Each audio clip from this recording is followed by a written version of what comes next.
Est-ce que ce n'est pas le bon moment de vous dire que je suis en pleine préparation de mon manga? Bon, je drop l'info. Si tout se passe bien, le premier chapitre sortira fin 2024 ou début 2025. Et c'est pour ça que j'étudie le découpage, le dynamisme des scènes et que je lis beaucoup de mangas. D'où ma redécouverte de Dragon Ball. Allez voir, j'ai fait une première vidéo, instant autopromo check. Et dans cette liste de lecture, il y a bien évidemment Naruto. Et pour les gens qui me connaissent très bien, vous savez à quel point j'adore l'arc de la Grande Guerre.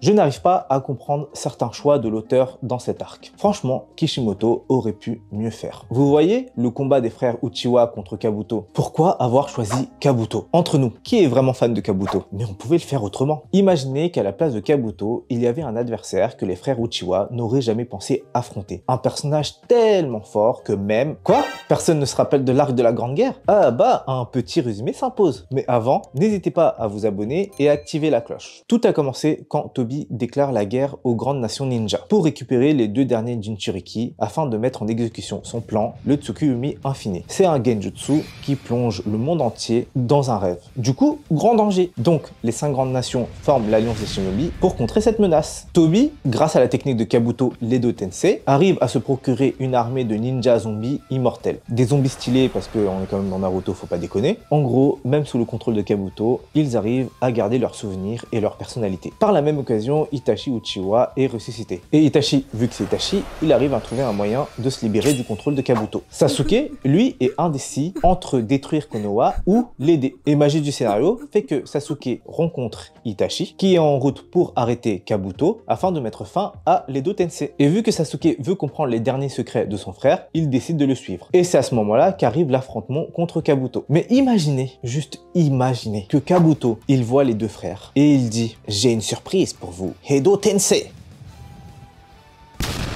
Et là apparaît Fugaku Uchiwa, le chef du clan Uchiwa et du département de police de Konoha. Le seul et unique Fugaku Uchiwa, l'œil maléfique. Malgré cette description, qui est Fugaku Uchiwa? En plus d'être le père d'Itachi et de Sasuke, il est considéré comme un ninja très fort. Une puissance égale à Minato. Il pouvait techniquement devenir le 4e Hokage. Mais vu qu'il subissait de la discrimination, il n'a pas eu cette place. Revenons sur un autre sujet. Déjà, qu'est-ce que raconte l'affrontement Sasuke-Itachi contre Kabuto? C'est un moment de révélation pour Sasuke, qui entend l'histoire et les motivations de son frère directement de sa bouche. Ce sont des révélations qui jouent un rôle clé dans les décisions de Sasuke sur sa quête de vengeance. Mais le fait de faire apparaître leur père à ce moment aurait été un choix judicieux. Ça aurait donné plus de profondeur, une profondeur familiale à cette histoire des Uchiwa, avec deux points de vue différents pour Sasuke. Il pouvait avoir un conflit idéologique, voire émotionnel.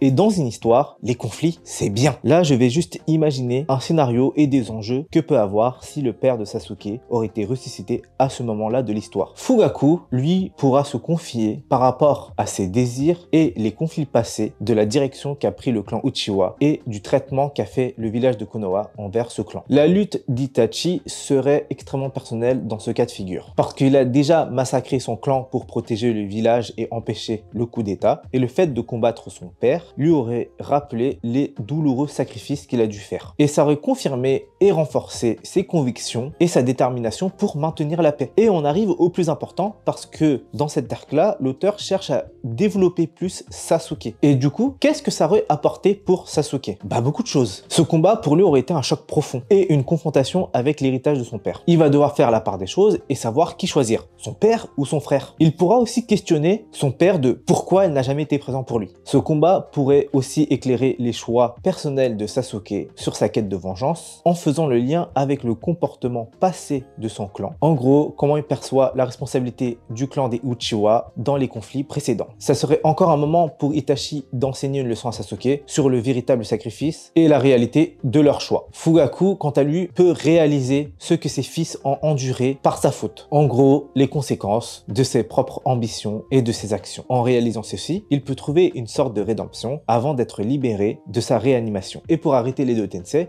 il suffisait juste de mettre un gros coup de Susanoo dans la gueule de Kabuto et c'est tout. En vrai, Kabuto...